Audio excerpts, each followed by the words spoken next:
Alors, bonsoir. Donc là, je vous remercie d'être si nombreux et si nombreuses parce que là, depuis le déconfinement, mine de rien, il y a beaucoup de choses intéressantes, à peu près dans ce même secteur géographique, périmètre, etc. Donc on ne sait plus où donner de la tête. Je me remercie moi aussi d'être là, puisque j'ai 39 de fièvre. Non, j'ai 39 de fièvre, donc voilà. Et donc au niveau des dispositifs, c'est pas exactement ce qui était prévu. Et je vais,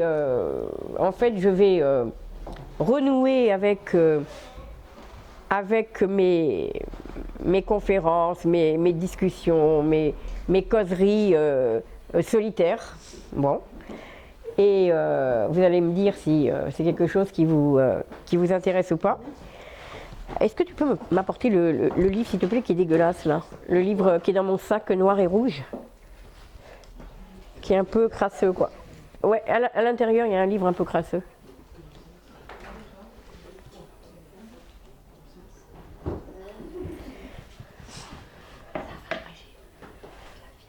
J'ai 39 de fièvre. Oh, c'est bien. Merci. Donc, je vais vous parler de ce livre-là. En fait, ce livre-là, paradoxalement, c'est un livre à la fois que j'ai écrit très rapidement, puisque j'ai mis 3 mois à l'écrire à Marseille. Je l'ai commencé et je l'ai fini à Marseille. Et donc 2 mois pendant le confinement. D'ailleurs, je salue toutes les hébergeuses solidaires, grâce auxquelles j'ai pu vraiment être tranquille. Alors c'est dommage qu'elle ne soit pas là, Emmanuelle Doro, parce que en fait je voulais lui rendre hommage puisque c'est elle qui a fait cette splendide couverture. Elle vient dans 15 minutes à peu près. Je te remercie, je ne t'avais même pas vu. Ouais, salut, ça va? Voilà, donc moi j'ai trouvé vraiment cette couverture magnifique, très franchement. Et alors le problème qui se pose, contrairement aux autres livres, les autres livres, ce qui se passe c'est que c'est un peu facile d'en parler. Par exemple, les livres sur Jean Genet, je vais dire Miracle de Jean Genet, c'est un livre sur Jean Genet, c'est un livre sur Jean Genet, il y a 3 parties, etc. Les livres à thématique carcérale, c'est pareil, la thématique carcérale est très forte.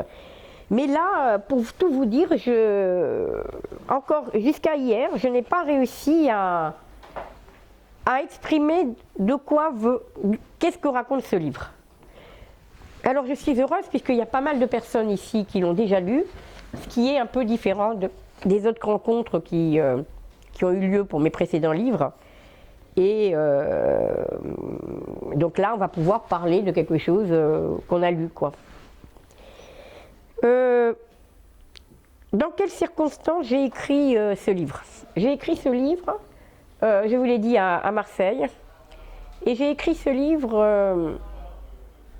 C'était une question de vie ou de mort. C'est-à-dire que c'était soit écrire ce livre, soit mourir. Et après, on parlera du genre, si ça ne vous ennuie pas. Mais en tout cas, l'histoire que raconte ce livre, j'ai eu une lectrice qui m'a envoyé un mail assez long, qui m'a envoyé un mail, donc un courrier électronique, que je vais vous lire si vous voulez bien. Et j'ai également appelé à la rescousse mon éditeur parisien, qui m'a aussi écrit un texte, qui me dit de quoi ça parle.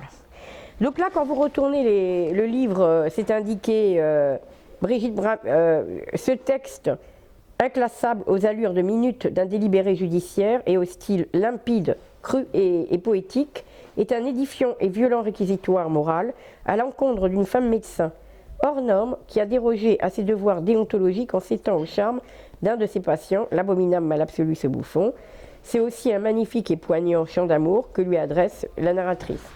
J'ai une personne que je ne connais pas mais qui a lu pas mal de mes livres et qui m'a envoyé ce mail que je trouve vraiment très beau. Voilà ce qu'elle m'a écrit, je vais essayer de vous le lire. Pour en fait, ce qui se passe c'est que je veux en fait vous soumettre plusieurs variations autour de ce livre, c'est-à-dire plusieurs façons d'en parler. Comment? Écrit, oui. Voilà, donc je vous lis ce très beau mail. Ou alors, comme j'arrive pas à le trouver, peut-être que je vais lire. Si vous avez des questions, si vous l'avez lu et que vous vous dites, tiens, il y a quelque chose que j'ai perçu qui n'est pas ça, vous pouvez sans difficulté vraiment me dire tout ce que vous avez en tête à propos de ce livre. Et puisque pour les personnes qui l'ont lu. Donc là, on répond à la question, que raconte ce livre? Moi, très honnêtement, c'est très difficile pour moi d'y répondre, vraiment. Alors, je vais faire... Ah oui. Parmi les publics, il y a vraiment des gens qui l'ont déjà lu. Vous pourriez lever la main. Il y en a une ou deux personnes. 2, 3, 4 personnes. C'est pas mal, hein? Qui l'ont lu en entier, en fait, peut-être. Non, mais parce que... Ils sont allés jusqu'au bout. Oui, exactement.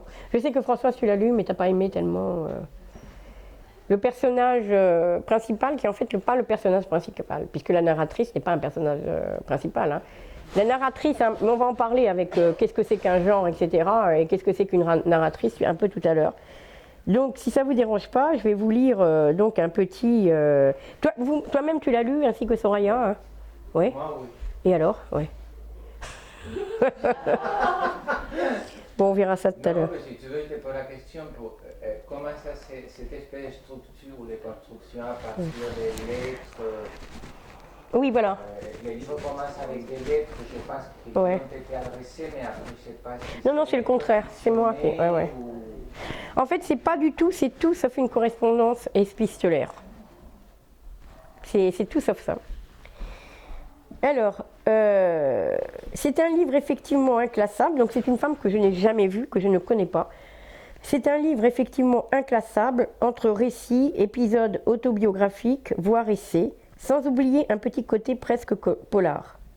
Vous écrivez remarquablement, votre style est maîtrisé, ciselé par endroits, et j'ai imaginé la route que vous avez dû parcourir pour en arriver là. Des fulgurances parfois, je suis morte le dimanche 13 octobre, des obsessions toutes puissantes, comme aurait dit Char, que vous livrez assénées, comme des identités absolues, l'homme et la femme de ma vie. En tout cas, moi, à mesurer l'importance fondamentale de la narration, en l'occurrence, entre votre frère Philippe et vous, et on l'aime, ce Philippe, d'avoir su vous aimer. Voilà. Et ça fonctionne pareillement, versus négatif, en ce qui concerne l'abominable mal absolu, ce bouffon. On ne se promène pas dans votre livre, on chemine, on cherche le chemin. On se trompe parfois, on revient en arrière, on repart. J'imagine que ça peut être une métaphore de ce que vous avez vécu. Votre écriture vous soutient, sans doute, mais elle permet aussi au lecteur d'avancer en s'appuyant sur sa clarté.